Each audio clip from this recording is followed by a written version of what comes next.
कृष्णा सहकारी साखर कारखान्याच्या निवडणुकीची मतमोजणी सुरू आहे आणि साधारणतः या निवडणुकीचा कल स्पष्ट झालेला आहे.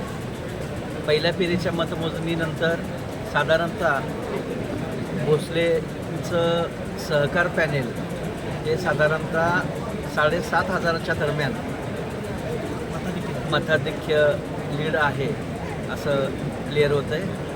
आणि हाच जर कल राहिला तर साधारणतः हे पॅनेल 14-15 हजार मतांच्या दरम्यान मताधिक्यानं विजयी होईल असा साधारणतः ट्रेंड आणि अनुभवी जी या ठिकाणी प्रत्येक निवडणुकीत साधारणतः मी 1993 पासून कृष्णा सहकारी साखर कारखान्याची निवडणूक पाहतोय, मतमोजणीमध्ये पाहतोय.